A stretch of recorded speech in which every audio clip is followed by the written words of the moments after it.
Hi friends, this is Virendra. So ఈ వీడియోలో వచ్చేసి రెమ్డెసివిర్ గురించి కొత్తగా లేటెస్ట్ గైడ్లైన్స్ మన గవర్నమెంట్ ఏం రిలీజ్ చేస్తుందో మనం బ్రీఫ్గా చూద్దాం.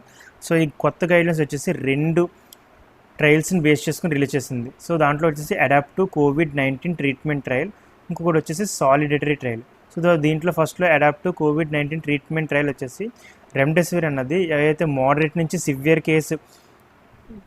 COVID-19 కేసెస్ ఉంటాయో, ఎవరికైతే SpO2 94% కన్నా తక్కువ ఉంటుందో సో వాళ్ళలో ఇవ్వడం అయితే జరిగింది.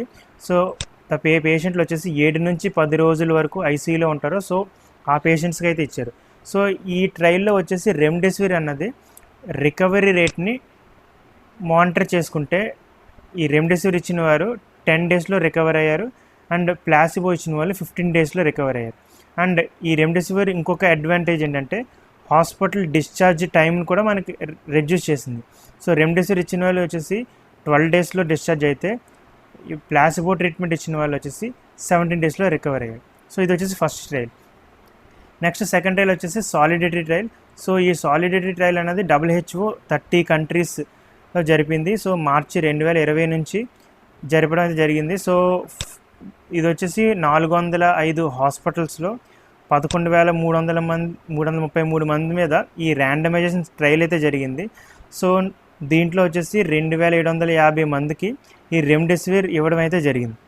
సో ఇప్పుడు ఈ ట్రయల్ ప్రకారం ఏం చెప్పారంటే రెమ్డెసివిర్ అన్నది అసలు హాస్పిటల్ పేషెంట్స్ మీద ఏదైతే COVID-19 పేషెంట్స్ మీద ఉంటారో ఏ ఎఫెక్ట్ చూపించట్లేదంటే సో వాళ్ళ యొక్క మార్టాలిటీ రేట్లు కానీ, లేకపోతే వెంటిలేషన్ పెట్టడం కానీ, లేకపోతే హాస్పిటల్ డ్యూరేషన్ ఉండడం అంటే హాస్పిటల్లో ఎన్ని రోజులు ఉండి రికవరీ రేట్ మీద దేని మీద ఈ రెమ్డెసివిర్ అనేది అంత ఎక్కువ ఎఫెక్ట్ చూపించట్లేదని చెప్పి ఈ ట్రయల్ ద్వారా మనకి తెలియడం జరిగింది.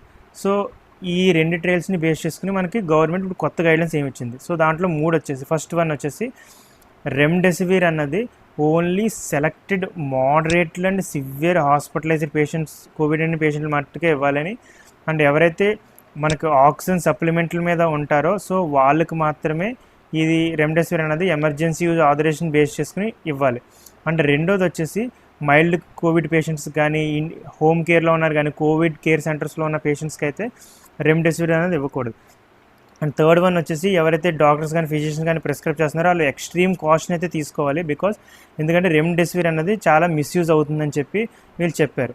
సో ఇంకా వీళ్ళు ఏం చెప్పారంటే సో ఈ రెమ్డెసివిర్ ప్రిస్క్రైబ్ చేయడానికి కొన్ని స్టెప్స్ అయితే వీళ్ళు ఇచ్చారు.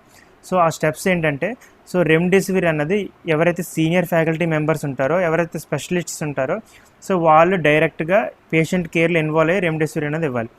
ఇంకో స్టెప్ ఏంటంటే సో ఎప్పుడైతే వీళ్ళు అవైలబుల్గా లేకపోతే సో అక్కడ డ్యూటీ డాక్టర్స్ ఎవరైతే ఉంటారో సో వాళ్ళు వచ్చేసి టెలిఫోనిక్ కన్సల్టేషన్ ద్వారా సీనియర్ ఫ్యాకల్టీ మెంబర్ని కానీ లేకపోతే స్పెషలిస్ట్ని కానీ యూనిట్ ఇన్ఛార్జ్ కానీ వాళ్ళు అప్రూవల్ అయితే తీసుకోవచ్చు. అప్రూవల్ తీసుకున్న తర్వాత అది రిటర్న్ ఫార్మెట్లో with name, signature and concern doctor అని రాసి అప్పుడు ఈ రెమ్డెసివిర్ అనేది ఇవ్వచ్చు. అండ్ నెక్స్ట్ ఇంకోటి ఏం చెప్పారంటే రెమ్డెసివిర్ అన్నది హాస్పిటల్ మాత్రమే ప్రొక్యూర్ చేసి ఇవ్వాలని, అండ్ పేషెంట్ రిలేటివ్స్కి మాత్రం రీటైల్ మార్కెట్లో కొని తెచ్చుకోమని చెప్పకూడదని చెప్పి ఈ గైడ్లైన్స్లో అయితే ఉంది. సో ఈ వీడియో ద్వారా మీకు రెమ్డెసివిర్ మీద లేటెస్ట్గా గైడ్లైన్స్ ఏం గవర్నమెంట్ రిలీజ్ చేసింది అన్నది అర్థమైంది అనుకుంటున్నా.